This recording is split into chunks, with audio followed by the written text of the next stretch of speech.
પપ્પા નવીન જાતનું ફ્રૂટ લાવ્યા છે. મેં પહેલી વાર જોયું. શું છે મમ્મી આનું? કરોડી તાર પાછળ. હવે દૂરો સાથી થાકી ગયા. એક વાર સુધી દોડાદોડી કરવી. આપણે કોઈ અડધી કલાક દોડાવ તો આપણે થાકી જાય. આ તો એક વાર સુધી સુદર્શન ચક્ર પાછળ કે ભગવાન બારીએ જતી તું જ્યાં ઊભી હતી તું જ્યાંથી મારી મમ્મીને બોલાવતી હતી ત્યાં સુધી. ગુડ મોર્નિંગ, જય શ્રી કૃષ્ણ. તમે બધા જેમ રોજે કમેન્ટ કરતા કે તમે માળા ભરતા તો બતાવો છો તો તમારા ઠાકોરજીના દર્શન પણ કરાવો. તો ચલો આજે છે ને તમને હું મારા ઠાકોરજીના દર્શન કરાવી દઉં. દર્શન થઈ ગયા છે. મંદિર છે, પ્રસાદ બહાર આવી ગયો છે અને શ્રી કમશો તો મમ્મી આરતી કરે છે.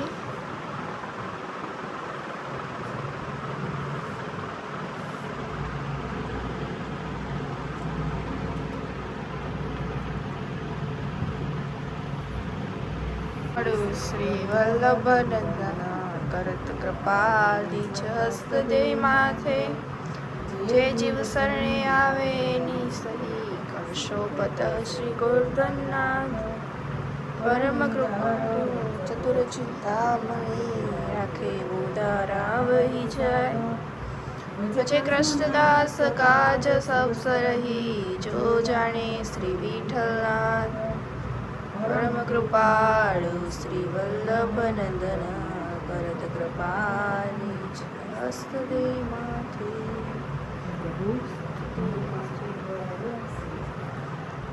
હે મમ્મી હું કીધું તે આ મારો કાનો છે. હસો કાનો, સ્માઈલ કરો પ્રભુ. છો આ મારા ઠાકોરજી છે. હસમુખા હે ને કાના. એના રમકડા છે બધા. સોરી, ખીલોના છે બધા. છો હાથી, પોપટ, મોર, ચકલા, હંસ, ગાય, શંખ એવું બધું. ચલો ગાઈસ, તો આપણે દર્શન બી કરી લીધા અને નાસ્તો બી કરી લીધો. હવે થોડું ઘણું કામ કરવાનું બાકી છે એ મમ્મી બી કરશું. મમ્મી ગયા છે ફૂલ લેવા અને 8:30 વાગ્યા છે. તો આપણે સાગરને કોલ કરીને જગાવીએ. ચલો, એટલે તમને બધાને એમ થાય નહીં કે યશવી દીદી તમે બ્લોગમાં આવ્યા, સાગરભાઈમાં આવ્યા. કોલ રિસીવ કરે છે કે નહીં જોઈએ.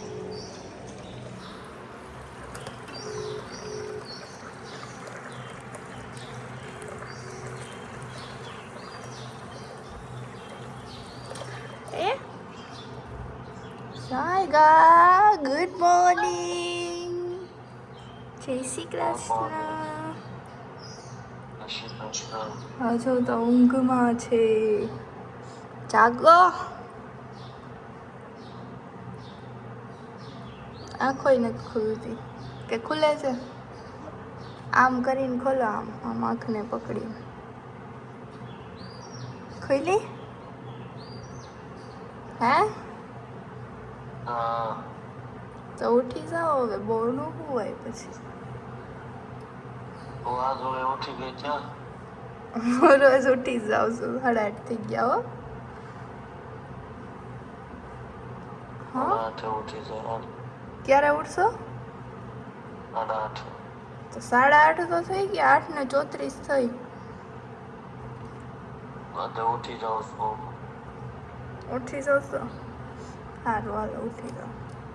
ચલો તો ગાઈસ, રેડી થઈ ગયા છીએ અને અમે જોઈએ કે અમારા ગામમાં ભગવત સપ્તાહ બેઠી છે. આ કથાનું શ્રવણ કરવા શ્રોતાઓ જાય છે. અને એમ તો 3-4 દિવસથી બેઠી છે. ત્યાં સુધી બ્લોગ નહોતો લીધો. બ્લોગ લઈએ છીએ. બતાવશું. બહુ મોટી સપ્તાહ નથી. આમ પેલી કેવી હું કે મમ્મી બેઠી સપ્તાહ છે. બેઠી સપ્તાહ કે એટલે એમાં બહુ બધા માણસો ન હોય તો થોડા ઘર પૂરતા અને હજુ આજુબાજુના વૈષ્ણવો એ રીતે હોય. તો હું ને મમ્મી બંને જઈએ છીએ. મમ્મી બહાર નીકળી ગયા છે. મમ્મી તો રેડી થઈને આમ બહાર નીકળી ગયા છે. માલાજી પધરાવી જવાના છે ભાગવત ભગવાન માટે, હે ને મમ્મી? અને મમ્મીએ જો આ સાડી પહેરીને કૂણી કમ્ફર્ટેબલ મલ કોટનની, એ પણ શગુન ફેશનની છે. તો તમારે ઉનાળામાં કમ્ફર્ટનેસ માટે કોઈ પણ વસ્તુ જોતી હોય, કમ્ફર્ટનેસ છે, ગરમી પણ ના થાય. કેવું લાગે મમ્મી? આ હળવું હળવું લાગે કે હળવું હળવું લાગે છે? સાડી પહેરી ન હોય એવું લાગે.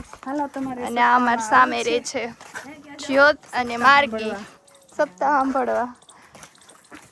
તો ચાલો ત્યાં જઈને ભાગવત ભગવાનના દર્શન કરાવશું. મમ્મી શું હોય ભાગવત ભગવાન? વાંગમય સ્વરૂપ હોય, વાંગમય સ્વરૂપ હોય. કોનું હોય? જરીક તારી પાસે જ્ઞાન છે એ અમારા સબસ્ક્રાઈબરને આપ, તો એમાં એને પણ આમ થોડો ભક્તિનો કોટો ફૂટે. તું એવું કહેતી હોય ને કે આપણા લીધે કોઈ ભક્તિના માર્ગે જાય ને, બહુ સારું કહેવાય. તો તારી પાસે થોડુંક નોલેજ હોય એ આપી શકે છો તું, હે? તો આપ એમ કહું છું. હા નહીં આપ કંઈક થોડું ઘણું, મને ઘણું શીખવાડતી હોય તો અટાણે કઈ અટાણે યાદ નહીં આવે, બાકી મને ઘણું શીખવાડે છે, હે મમ્મી? કૈકેયીએ ભરતજીને જન્મ આપ્યો છે અને પાછી સુમિત્રાજીએ શત્રુઘ્નને જન્મ આપ્યો છે. બોલીએ સિયાવર રામચંદ્ર ભગવાન જય. બાલકૃષ્ણલાલ કી.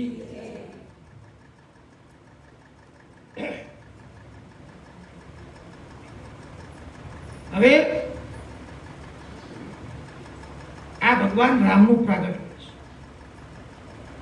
અને ખરેખર આ રામનું પ્રાગટ્ય, ખરેખર આ કથા છે માત્ર 7 અધ્યાયની કથા છે ભાગવતજીની. એટલે કે ટૂંકી કથા છે. રામાયણની જે વિસ્તાર નથી, આમાં કોઈ છોપાયો નથી. પણ આ કથા શા માટે દુઃખી સુખદેવજીએ? એનું કારણ શું?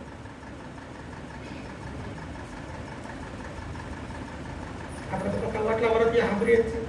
કથાનું મિનિંગ શું? આ રામકથા મૂકી ભગવાને, રામ જન્મ કરાવ્યો આમાં. આનો મતલબ શું હે? તો મહાપ્રભુજી એવું કહે છે કે જો મારા કૃષ્ણને જાણવો હોય ને તો પેલા રામને જાણવો પડે. એટલે કે વૈષ્ણવે સરળ બનવું પડે, રામ જેવું થવું પડે વૈષ્ણવને, ક્યારેય કૃષ્ણને ઓળખે.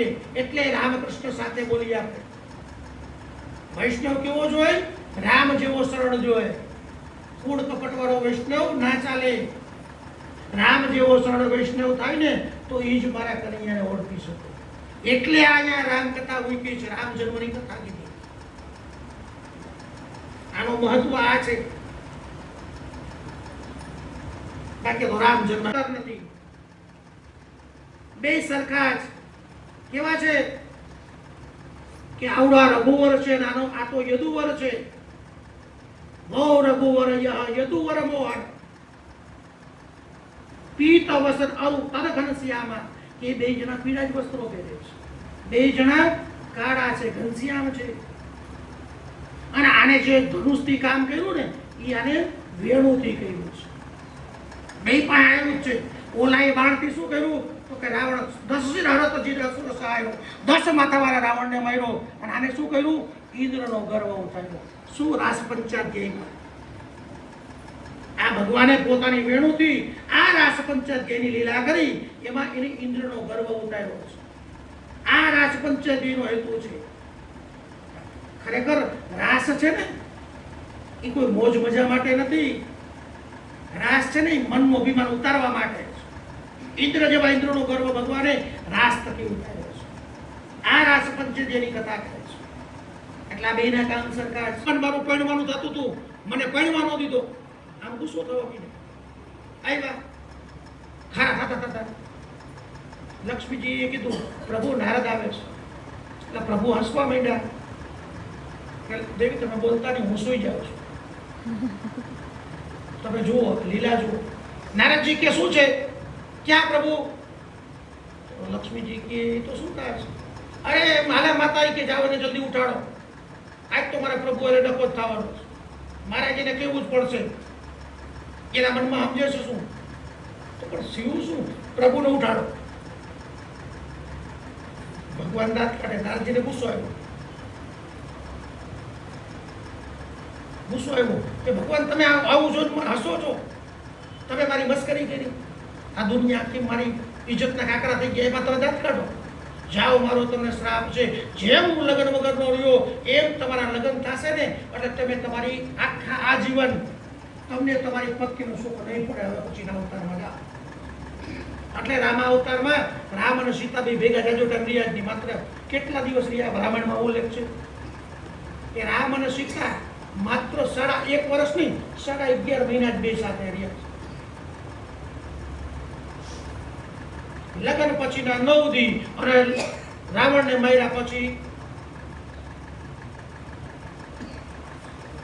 11 મહિના ને 7 દી, આટલા દિવસ જ રહ્યા છે.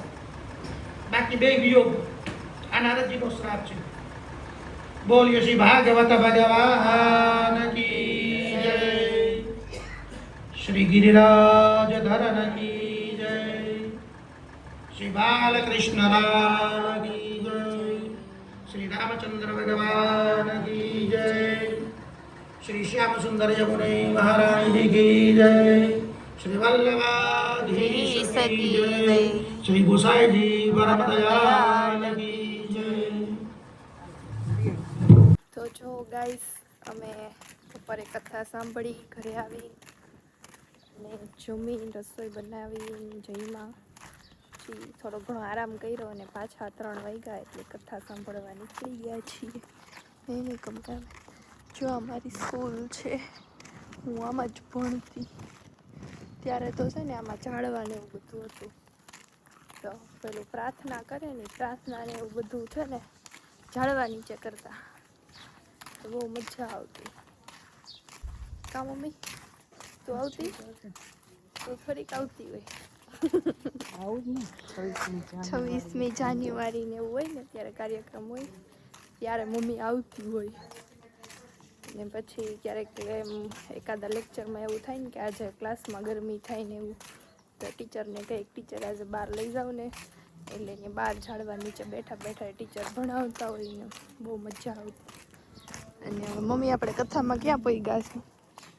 નંદોત્સવ છે આજે નંદોત્સવ છે. તો સવારમાં અમે ગજેન્દ્રની કથા સાંભળી અને રામ ભગવાનનો જન્મ થયો અને પેલું સીતાને સ્વયંવર ત્યાં પહોંચ્યા હતા.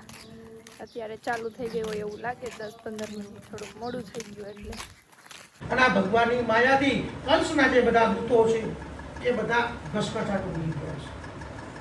અને કારાગારના તાળા બધા ખુલ્લા થઈ ગયા છે. તો ભગવાનનું પ્રાગટ્ય છે. એ બધા કારાગારના તાળા ખુલી ગયા અને કંસના સિપાહીઓ બધા ગાઢ નિંદ્રામાં સૂતેલા છે. હવે વાસુદેવ કારાગારમાંથી બહાર નીકળ્યા છે, માથા ઉપર ટોપલો લઈ યમરાજીને પાર કરવા જાય છે. મંદ મંદ વરસાદ આવે છે, વીજળી ચમકારા કરે છે, વાતાવરણ એટલું બધું મનોરમ્ય બન્યું છે, સુગંધિત વાતાવરણ છે, અનેક પ્રકારના પુષ્પોની સુગંધો ફેલાયેલી છે અને મંદ મંદ ઝાકળના બિંદુની જેમ વરસાદ ચાલે છે. વાસુદેવજી યમુનાજીના કિનારે આવ્યા તો યમુનામાં જલ 2 કાંઠે છે. કારણ કે આજે પ્રભુ પધાર્યા છે એટલે યમુનાજી ભગવાનને મળવા માટે ધીરા થયા છે. આજે યમુનાજીનો વેગ વધવા લાગ્યો છે, કારણ કે જલ્દી ભગવાનને મળવું છે. વાસુદેવજીએ ભગવાનનું સ્મરણ કર્યું અને ભગવાનનું સ્મરણ કરી જેવો યમુનાજીમાં પગ મૂક્યો અને યમુનાજી સ્થિર થવા લાગ્યા, યમુનાજી માર્ગ દેવા લાગ્યા. ભગવાન પિતાજીના માથા પર છે. હવે અહીંયા માથા ઉપર છે ને ત્યાં પેલો શેષનાગ આવી ગયો છે, કારણ કે ભગવાન ઉપર વરસાદ પડે છે. શેષનાગે છાયા પર છત્રી કરી છે. પાછળથી વાસુદેવજી આગળ ચાલે. જ્યાં મધ્યમાં પહોંચ્યા યમુનાજીમાં, વહેલી સવાર થઈ. વહેલી સવાર થઈ ભગવાને હવે લીલાનો આરંભ કર્યો છે.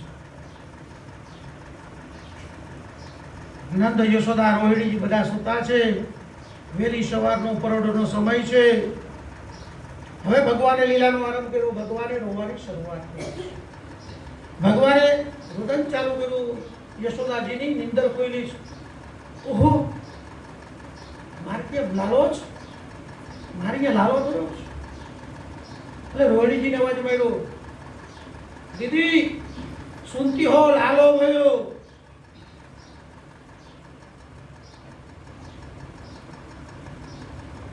રોહિણીજી બહુ બધાઈ ગઈ. ભગવાનની બહુ બધાઈ લીધી છે.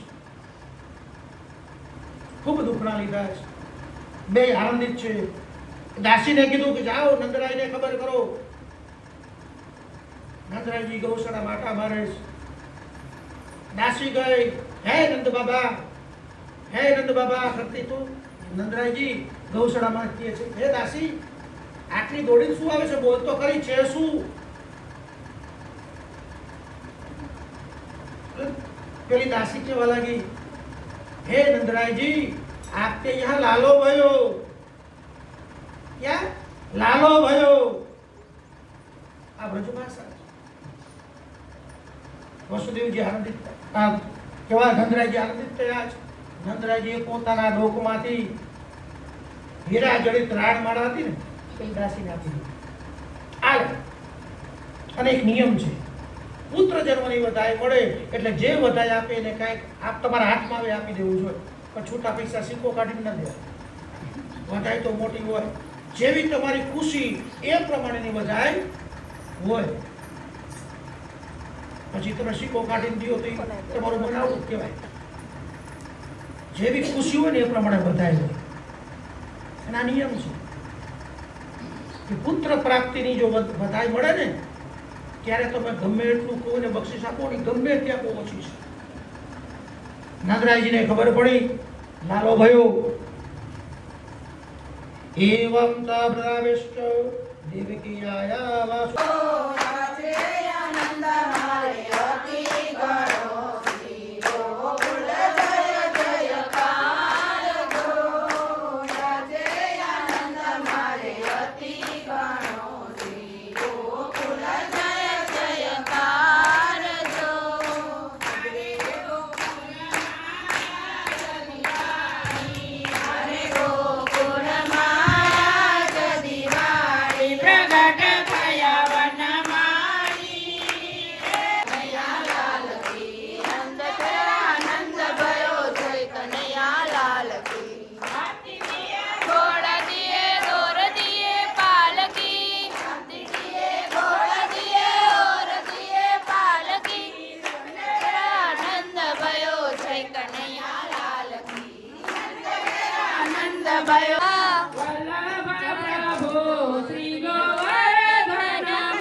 મનોરથી આવી જાઓ.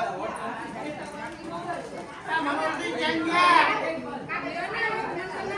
મોટા મનોરથી દેખાતા નથી. મોટા મનોરથી બોલાવો. તો અમે નંદ ભૈયામાંથી આવી અને પછી માળા ભરવા બેસી ગયા છીએ હું ને મમ્મી ટાઢાપુરના. અને અમારે ઝૂલે મહેમાન આવ્યા ખુશીબેન હિચકેશ અને દાદા એમાં છે ને ઓલું ક્રિકેટ ચાલુ હું અને આપણા ગામના તો રમવા જાય જ છે. હું કહેતી હતી સ્ટેડિયમ બનાવ સ્ટેડિયમ બનાવ નાખે ને પછી પછી એમાં ખુશી ટિકિટ વેચશે. પછી કાંઈ નહીં, ખુશી મોંઘી મોંઘી ટિકિટ વેચશે ને આપણે બધા જાવું એમ. ખુશી ખુશી કેટલા ટકા દઈશ ટિકિટમાંથી? મેનેજમેન્ટમાં. હા, ક્રિકેટનું પ્લાનિંગ થાય છે. અહીંયા અમારા ઘર પાસે છે ને અહીંયા ગાર્ડન છે. ગાર્ડન એટલે ખાલી ખેતર છે. ખુશી પછી ખુશી 50 રૂપિયાની એક સમોસો વેચ. સમોસો ટિકિટ જ સમોસે આવી. પછી પાણીની બોટલ તો 100 રૂપિયાની, પાણીની બોટલ તો 100 રૂપિયાની વેચશે. ઓકે, ટિકિટનો ભાવ તો પૂછ. કેટલો? બસ ફક્ત ને ફક્ત 5000. 5000. વીઆઈપી સીટ 10000 ની. કોઈ નહીં આવે, કોઈ નહીં આવે તો કોઈ નહીં આવે. જો આવી રીતે કોણ તમારી ફ્રેન્ડ જોડે આવી રીતે બાખા મારો છો ને, તમારે કોઈ આવી બાખોડી ફ્રેન્ડ હોય ને, મોટા મોટા ફેંકતી હોય, એને છે ને વિડીયો શેર કરી દો અને કમેન્ટ કરો કે તમે પણ તમારા ફ્રેન્ડ જોડે આવી રીતે એન્જોય કરો છો કે નહીં. કેમ પ્રિન્સી? અરે જરૂરથી જરૂરથી. સાંજે નાની મોટી બાકી બોલાવવા. નાની મોટી બાકા શીખી તો આમ હોય જ, પણ હમણાં છે ને કોઈ ભેગું ન થતું. લઈ જા આ મેડમે અને આ મેડમે બે પ્લાન કરી નાખ્યો અને આમ ભેગા થઈને હવે આખી શેરી માથે લીધી છે એવું કહી શકું. કેવું ઓલો એક લેમ્પ રહ્યો ને પાછળનો, એ તો ક્યારનો બંધ થઈને ચાલુ થાય છે. જો અમે હાલી હાલીને છે ને બહુ ગપ્પાટા મારીને થાકી ગયા, એટલે ફળિયામાં આવીને બેસી ગયા છીએ મસ્ત. ખુશી છે ને હિંડોળે ઝૂલવા માંડી. એને છે ને શાંતિથી આમ હળવળિયો જીવ છે એને. શું છે? આપણે બધાયનો દાદો દાદો વડીલ છે. વડીલ આમ હિંડોળે ઝૂલે છે. દાદા છે ને મારા અહીંયા હુતા હતા તો ખુશી કે હાલો અમારી ખાઈટ ખાલી કરો. દાદા કે હાલો હું અંદર વહી જાઉં. ચોકી જાય એમ કીધું ઠગપણ કરવાનું છે તો ખુશી ખીજાઈશ. ખુશી પ્રિન્સીને તો તું બોલાવી આપણે આપણી શેરીમાં અહીં આવી તારે એમ ન કેવું પડે કે મને હિચકાવું તને એટલે એમ પાડશે નહીં તમ તાર તને તો બેહી જા. છૂટો પાણો મારશે. ધમકી મારવા કઈ ખુશી બિયર નહીં.